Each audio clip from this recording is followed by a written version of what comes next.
Tonight, breaking news as we come on the air. Sean Diddy Combs sentenced to more than 4 years in prison. The high drama in the courtroom as the judge sealed the embattled rap mogul's fate.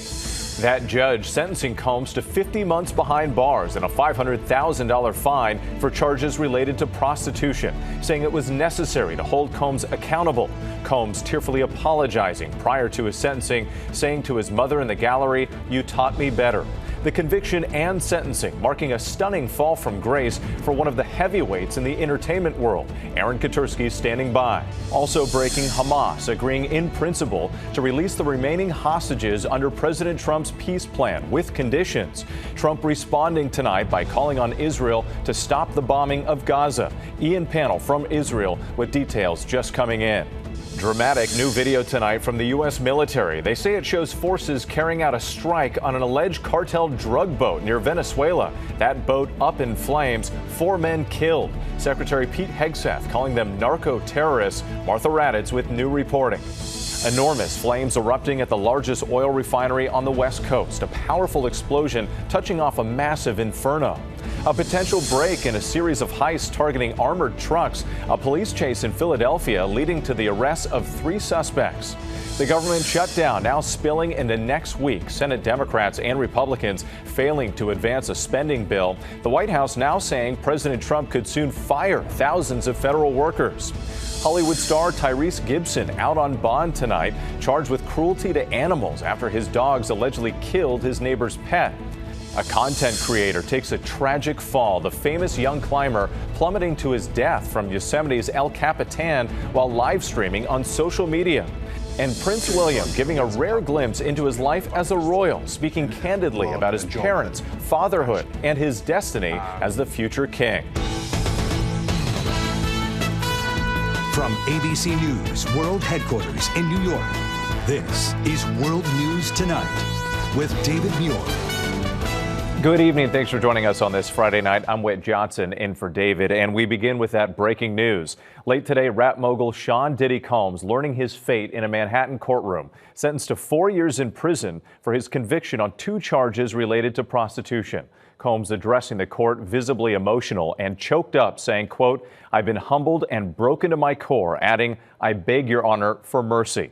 The judge responding to Combs, saying, "You have a chance to show your children what true change and accountability look like."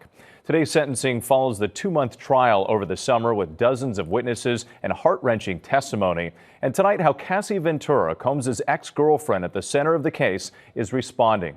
ABC's chief investigative correspondent, Aaron Katersky, leads us off.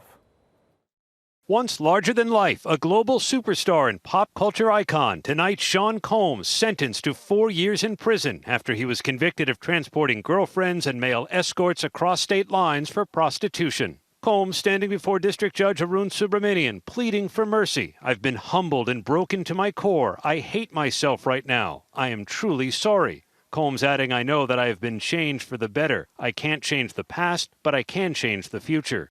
The judge rejecting Combs' request for time served, saying the sentence needed to send a message that violence against women must be met with real accountability. The sentencing capping a dramatic day of emotional testimony. Combs sobbing as his children crowded around a microphone begging for his release. Son Justin asking the judge to give my father a second chance. Daughter Jessie saying he is still our dad and we still need him present in our lives.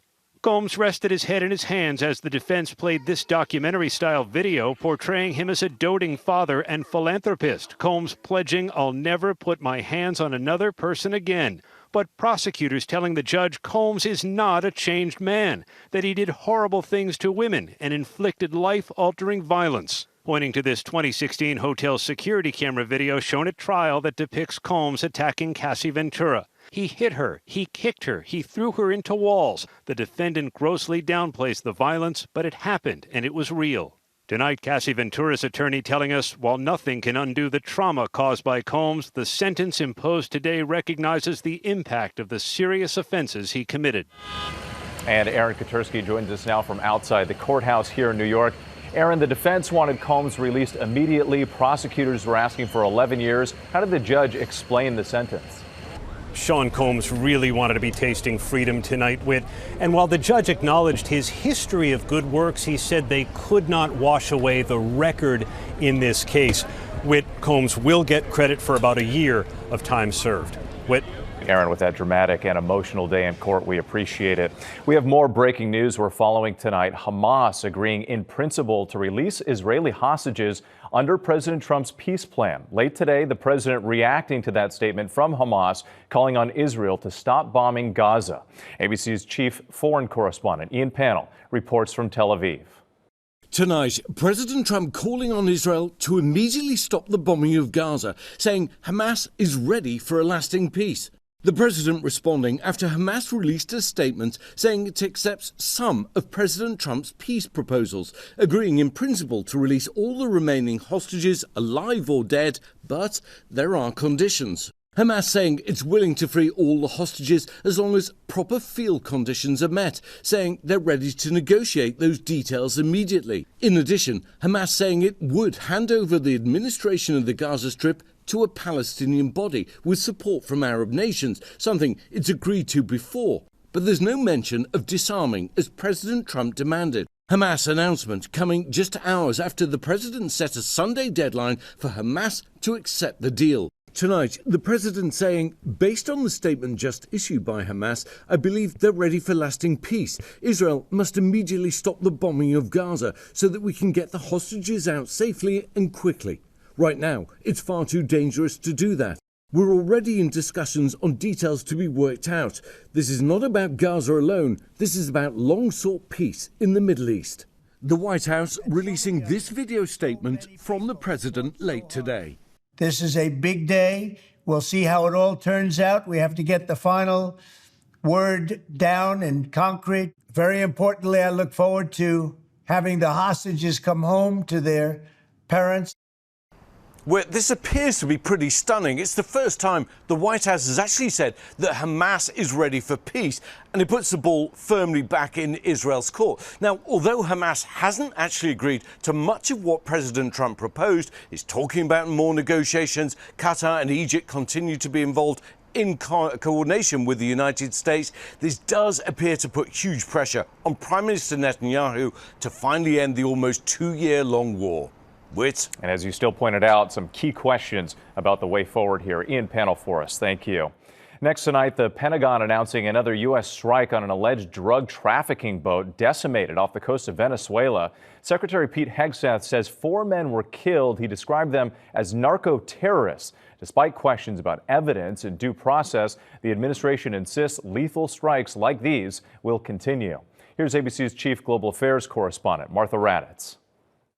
Tonight, the Pentagon releasing this video of a deadly military airstrike on what officials say, without providing evidence, was a drug boat attempting to smuggle narcotics into the U.S. The massive explosion sending debris raining down in international waters just off the coast of Venezuela, flames shooting from the vessel. The U.S. says 4 people were killed. The president has directed these actions, these strikes against Venezuelan drug cartels and these boats, consistent with his responsibility to protect the United States interests abroad. Secretary Pete Hegseth saying our intelligence, without a doubt, confirmed that this vessel was trafficking narcotics. The people on board were narco-terrorists.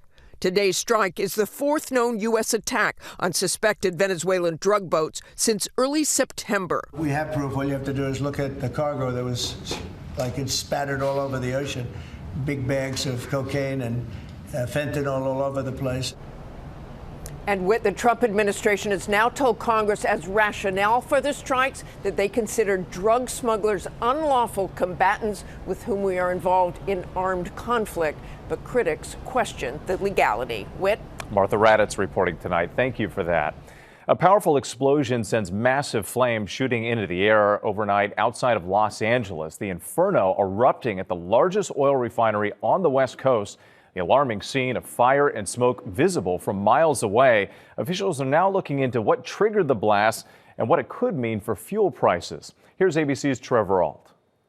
Tonight, the West Coast's largest oil production site up in flames. Ring camera video capturing the fireball as part of this Chevron refinery in Los Angeles erupted Thursday night. We have heavy flames showing from the refinery. People rushing to evacuate as fire filled the sky. Other neighbors urged to shelter in place, thinking they'd heard an earthquake or a plane crash. One worker describing a violent blast. I hear like a big whoosh. Next thing I know, bro, I see like everything in front of me just light up. Chevron says the fire sparked in a processing unit on one corner of the 1.5 square mile refinery. This afternoon, the fire finally was extinguished after burning for 16 hours. About a sixth of California's gasoline for Southern California comes out of there. I suspect that's likely a lot of what ignited. Experts say so much gas is produced in this facility, the fire could impact fuel prices in the region. Prices across the West Coast may only increase 5 to 15 cents. This particular refinery provides up to 40% of the jet fuel for Southern California. So that may be a bigger issue. This is not the first fire at this refinery. There's been at least 4 of them in the past decade. Thankfully, Chevron says overnight there were no injuries in this incident. And that is some good news. Trevor, thank you. Turning now to Washington and day 3 of the government shutdown. Tonight, lawmakers heading home without a deal as millions of Americans worry when they'll see their next paycheck. The White House says President Trump is now preparing to fire thousands of federal workers. ABC's senior political correspondent Rachel Scott on Capitol Hill tonight. Tonight, as President Trump amps up threats to fire workers and slash programs, the Senate's top Republican warning Democrats the shutdown will only hurt their effort to repeal Medicaid cuts and prevent health insurance premiums from rising for millions of Americans. You're also handing the administration an opportunity to do things that probably in most cases you're not going to agree with.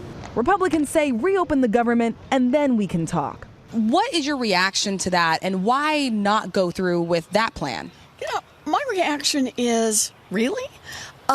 We've asked for 3 months to have those talks while government was open, and the Republicans flatly refused.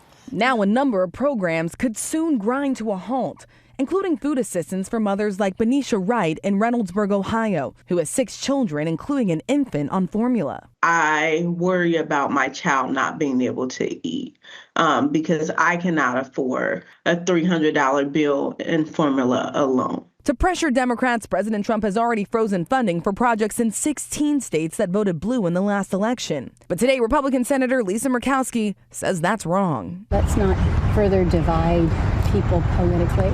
This is already stressful enough, and we just don't need to do that. So the Senate has gone home for the weekend, and the House won't even be coming back next week. Tonight, millions of federal workers are wondering when they'll get paid. Members of Congress, though, they don't have that concern. They will still be receiving their paychecks. And still no end in sight. Rachel, thank you. Now to a possible break in a string of armored truck robberies in the Philadelphia area. Police say they noticed a suspect's vehicle approaching a Brinks truck, then arrested 3 people after a tense chase. Here's ABC's Chief Justice correspondent, Pierre Thomas. Tonight, a possible break in the case after a string of armed truck heists around Philadelphia. Police say heavily armed men in a white car were approaching a Brinks truck outside a Target store. When officers moved in, that car took off, sparking a police chase. Authorities ordering a shelter in place and putting nearby schools on lockdown. They don't have the car. It was a phone call from the neighbor who said there was somebody hiding in their bushes. Police arresting 3 suspects, one seen taken into custody outside this home. He's believed to be one of the 3 individuals that was involved in this incident earlier today and was wanted by the FBI and Philadelphia police. Investigators believe the men may be linked to 4 recent armored truck robberies. Back in August, surveillance video captured the terrifying moment outside a supermarket when a Brinks driver is targeted by armed thieves. They ordered her to turn over her weapon and then took about between $700,000 and $800,000 in cash from the armored car. Police later arrested 3 suspects in connection with that heist. And tonight, in a sign of just how dangerous the situation was, police say they recovered 2 handguns and a rifle from inside the suspect's getaway vehicle. All right, Pierre Thomas for us tonight. Now to that horrific synagogue attack in Manchester, England on Yom Kippur, the holiest day on the Jewish calendar. Authorities now saying that 2 of the victims were shot, one fatally, by police officers. A forensic examination revealed a gunshot injury to the deceased victim. The attacker did not have a gun. Police killed the suspect about 7 minutes after he rammed a car into pedestrians and went on a stabbing rampage. When we come back tonight, a famous young climber falling to his death on El Capitan in Yosemite. The tragedy unfolding as hundreds watched on a live stream. And actor Tyrese Gibson surrenders to Georgia police after a deadly dog attack. Plus, a rare and candid conversation with Prince William, what he says about family, grief, and the future. Next tonight, a popular climber and influencer falling to his death from Yosemite's El Capitan. 23-year-old Balin Miller fell while trying to retrieve gear earlier this week. The tragedy was reportedly live streamed on social media, hundreds watching. Miller had reached the top of one of the world's most famous and challenging rock climbs when the gear bag he was hauling got stuck. A suspect has been arrested and charged 4 months after the bodies of 2 teenagers were found on a remote Arizona hiking trail. Police allegedly used DNA evidence found at the scene to link Thomas Brown to the fatal shootings. The teenagers were students at Arcadia High School in Phoenix. Brown is being held on a $2 million bond. When we come back, actor and singer Tyrese Gibson surrenders to police, the deadly dog attack behind the charges, and Taylor Swift sets a new record with her latest album release. To the Index now, actor and singer Tyrese Gibson surrendering to Georgia police. The Fast and Furious star charged with cruelty to animals in connection with the dog attack that killed his neighbor's pet spaniel in September. Gibson was booked into the Fulton County Jail today and later released on a $20,000 bond. His attorney saying in a statement that the singer accepts full responsibility for his dogs and extends his condolences to the family that lost their beloved pet. A stunning discovery off the Florida coast, a salvage crew finding $1 million in treasure on a 300-year-old shipwreck. The treasure includes more than 1,000 silver and gold coins. That fortune was lost at sea when a hurricane struck a fleet of Spanish ships in 1715. The dates and mint marks are still visible on some of the coins. And Taylor Swift's The Life of a Showgirl breaking single-day streaming records. It's now the most streamed album so far this year for Spotify and Amazon. Swift hitting that milestone within hours of its release today. This is the Grammy winner's 12th studio album. When we come back, Prince William opening up about his life as a royal in his most difficult year. Finally tonight, Prince William opening up about family, grief, and change in a surprising interview. Eugene, good morning. Your Royal Highness. A surprisingly candid Prince William. This is your mode of transportation. It is right here. Opening up to Eugene Levy for his travel show, The Reluctant Traveler, on Apple TV+. Was getting drunk in a Windsor pub with Prince William on your bucket list? Well, that's the bucket. Discussing his family life and where the monarchy is headed. You will one day be King of England. Do you think about that at all? It's not something I wake up in the morning and think about, because to me, being authentic and being myself and being genuine is what drives me. I want to create a world in which my son is proud of what we do, in a world and a job that actually does impact people's lives for the better.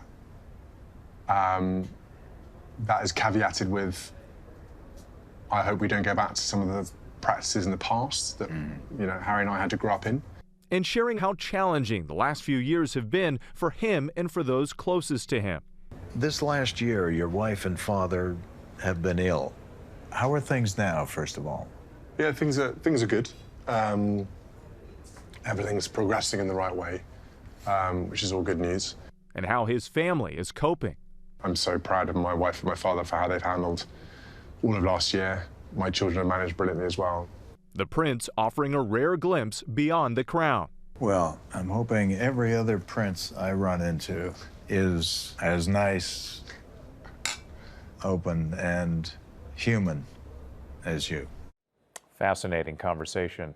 Thank you so much for watching tonight. I'm Wade Johnson in New York. For David and all of us here, have a great night. David Muir, the most watched newscast in America. And now, ABC's World News Tonight has won the Emmy for Best Live News Program for the third year in a row.